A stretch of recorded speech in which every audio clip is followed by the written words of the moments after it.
that they want to do to try to cover this up. But at the end of the day, ain't no covering this up. Y'all hella lying. So this was an incident that happened at the game. CaitlinClark and her coach hate each other, right? Brick Center captured this moment right here, right? Now, I'm finna play this moment for y'all, and I want to know y'all reaction to this. Let's play it. She's been scuffling a little bit lately from the free throw line. It's something she mentioned to us today at shoot-around. The WNBA is now facing an unprecedented storm. What began as quiet whispers around the locker room has exploded into one of the biggest controversies in women's basketball. For weeks, fans have been watching Indiana's games and asking the same question. Why does it seem like CaitlinClark, one of the league's most dangerous offensive weapons, is suddenly being pushed away from the center of the offense? Why does it appear that her own team is making decisions that limit her impact?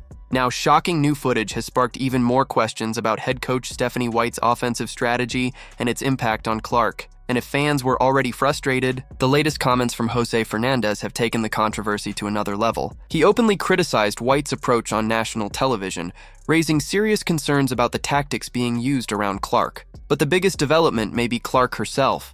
Rather than remaining quiet, she has reportedly made a surprising statement that has sent the basketball world into another frenzy. Suddenly, questions are being raised about the coaching staff, the front office, and the direction of the franchise. To understand why this situation has become so heated, you have to look at what has been happening on the court over the past several weeks. When White took control of the playbook, the expectation was clear: build an aggressive, high-scoring offense around Clark's elite shooting, playmaking, and ability to create opportunities. Instead, critics believe the offense has increasingly moved away from Clark's strengths. Fans began pointing out moments when Clark appeared open after running off screens, only for the possession to develop elsewhere. The offense also appeared to rely more heavily on isolation sets, while Clark sometimes found herself positioned away from the primary action. Whether that reflects deliberate strategy, normal offensive adjustments, or something else entirely remains a matter of debate. But one thing is undeniable. The questions surrounding CaitlinClark and the Fever have become impossible to ignore. See that? Y'all see that moment right there? That was a moment. Now, if you guys really know Caitlin looking at the shot clock. Caitlin's looking at the shot clock, right? She's back because Stephanie White already know CaitlinClark finna go to this inside lane right here. So there's an inside lane right here. CaitlinClark is about to hit this lane. Stephanie White knows it. Boom, lane. Now, CaitlinClark did get the shot block, but I believe she was fouled on that play. But it's plays like that, and then it's situations like this that I believe CaitlinClark is subliminally telling us she do not like Stephanie White. I don't give a damn what no one says. What no one says, bro. She ain't rocking with her, dog. Now, Kelsey Mitchell and Stephanie White was all laughs after a loss today. It was all smiles and a presser. They trying to like not be mad, but they mad. Now, I'm not going to play this whole press conference. We're going to watch some of it. Shout out to Tony Eastman. If you guys ain't subscribed to his channel, make sure you guys going on over there and show that brother some love. We're going to listen to some of this, and we're going to dissect it. We're not going to play the whole 9 minutes. The media tried to explain it away as normal rookie adjustments. They argued that Caitlin simply needed more time to understand the system and adapt to the coaching staff. But critics who closely followed the game saw something they believed was far more concerning. They argued that this wasn't simply an adjustment period, but a strategy that appeared to limit Clark's involvement. Some fans began questioning whether Stephanie White was trying to establish that her system mattered more than any individual player, even a generational talent like Clark. The theory gained traction because Clark was sometimes positioned away from the primary action, while other players handled possessions. But there was one major problem with that approach. Millions of people were watching. In the social media era, every possession can be replayed, analyzed, and debated within seconds. And eventually, the criticism reached a boiling point. Jose Fernandez became one of the loudest voices questioning White's offensive decisions. Rather than simply criticizing individual plays, Fernandez challenged the overall philosophy behind the system. He pointed to sequences where Clark appeared to be taken out of the action during important moments and questioned why the Fever weren't maximizing one of their most dynamic offensive weapons. His argument quickly spread online. Fans began demanding answers and calling for greater accountability from the coaching staff. Whether the situation represents deliberate suppression, tactical disagreement, or simply an offensive system that isn't working as expected, the controversy has become impossible to ignore. The biggest question now is whether Indiana will adjust its approach and put Clark back at the center of the offense. Pick and rolls for CaitlinClark. They didn't run an off-ball play for her until the third quarter. Stephanie White's game plan was, let's get Kelsey Mitchell the ball and get her as many points as we can, as often as we can. That was her whole game plan. She sucks as a coach. Jose Fernandez knows it. Take a listen. Talk about the defense you guys played on CaitlinClark today. 104-15 shooting. Well, we wanted to get it out of her hands. You know, in any pick and roll situation in the middle of the floor, she's so good. So if it was going to be... We wanted to get it out of her hands, especially when she does that pick and roll in the middle of the floor. She's so good. We didn't even run the damn pick and roll in the middle of the floor. They didn't run a pick and roll in the middle of the floor the entire second quarter for CaitlinClark until it was like 16 seconds left. His whole defensive game plan was centered around CaitlinClark and the pick and roll, and we did not run it because Stephanie White wants Aaliyah Boston to be a hub. No pick and rolls. Bailed him out. He's going to keep going. I'm going to run it back. I just want y'all to hear it in full this time. The whole Dallas wing plan was built around stopping CaitlinClark in the ball screen action, and we didn't even set no real picks for her. Aaliyah Boston is a bum. She doesn't. But Fernandez's criticism was only the beginning, because what allegedly happened next inside the team environment sent the controversy into overdrive. Following the backlash surrounding Fernandez's comments, the Fever faced growing pressure to address questions about the locker room and coaching decisions. Public statements emphasized unity, but then new footage reportedly surfaced from a sideline huddle. The video quickly became the subject of intense discussion. During a close fourth quarter stretch, Indiana was trailing by 5 and the camera focused on the team during a timeout. Clark appeared to be studying the whiteboard while the coaching staff discussed the next possession. According to viewers analyzing the footage, White appeared to focus on a veteran option rather than immediately involving Clark. The audio also sparked debate. Clark could reportedly be heard discussing a defensive coverage and suggesting an adjustment. Some fans interpreted White's response as dismissive, while others argued that the exchange was simply part of a normal coaching conversation during a high-pressure moment. That distinction matters because the footage does not, by itself, prove claims of sabotage or a hidden agenda. Still, the clip reignited the debate surrounding Clark's role within Indiana's offense. Instead of quietly accepting the situation, Clark appeared visibly frustrated during the exchange, and fans immediately began questioning whether tensions between the star player and coaching staff were growing. What had previously been speculation was now fueling an even bigger conversation about the direction of the Fever. 37 points.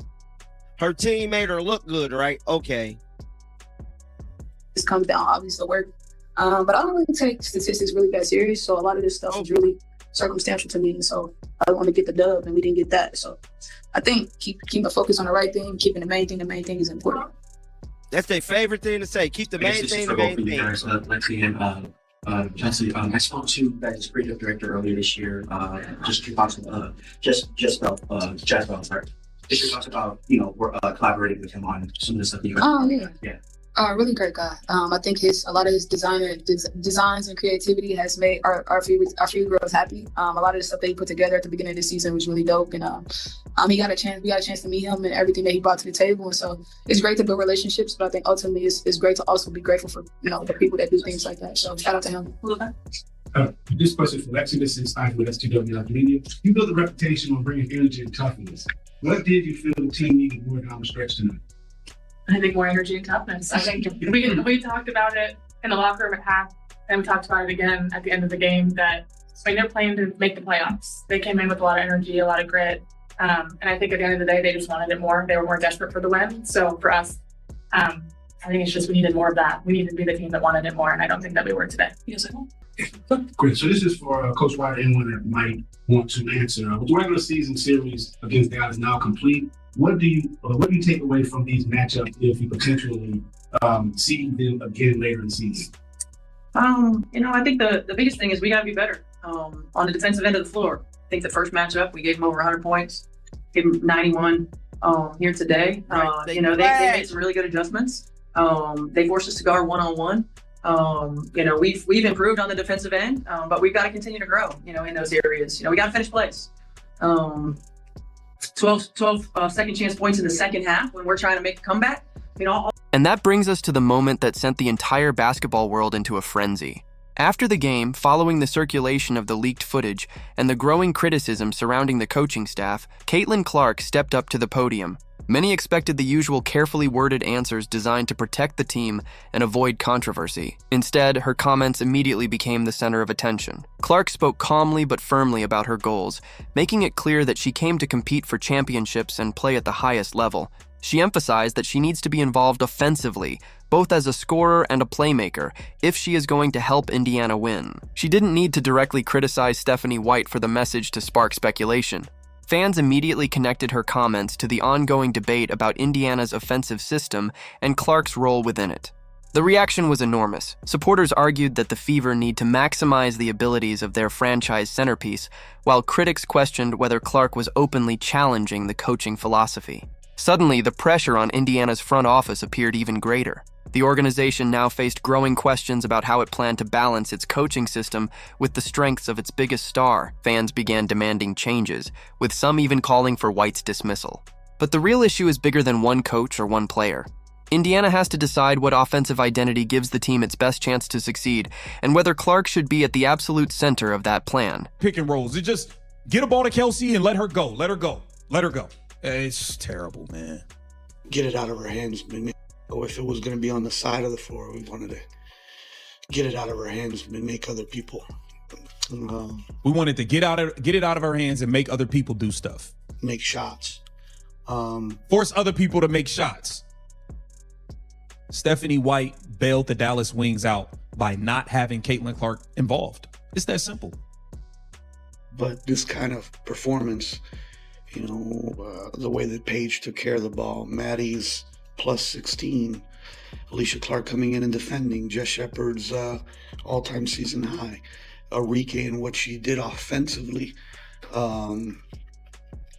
So there's a lot of things and a lot of people responsible, and that's what good teams do, especially with everything that this group has gone through, right? But I think it started with their continued focus in the film room and practice and shoot around today. He centered the film. He centered everything around stopping CaitlinClark. And Stephanie White didn't force him to stop CaitlinClark. She did it for him. The Indiana Fever's coach stopped CaitlinClark for Jose Fernandez. He was never really forced to double her that often. Never really forced to blitz her inside pick and rolls because they didn't run any of it. They just didn't run any of it. Aaliyah Boston refused to set real picks. Aaliyah Boston refused to give CaitlinClark the ball on handoffs. She refused to do it.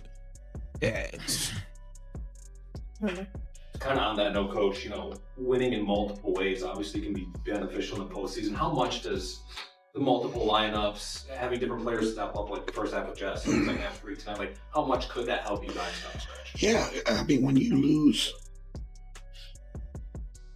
a player like AZ, who's the number one pick, right? And the controversy surrounding Stephanie White has reached a boiling point, and she is now facing intense scrutiny over Indiana's offensive approach. Now I want to hear from all of you in the comments. What did you think of the footage? Do you believe White is deliberately limiting CaitlinClark, or is there another explanation for what we're seeing? And do you agree with Jose Fernandez's criticism of the coaching decisions? Share your most honest opinions below and let us know exactly where you stand. If you want more WNBA analysis, reactions, and the biggest stories surrounding CaitlinClark and the Indiana Fever, make sure to like the video and subscribe. Turn on notifications so you don't miss the next update, because this conversation is clearly far from over.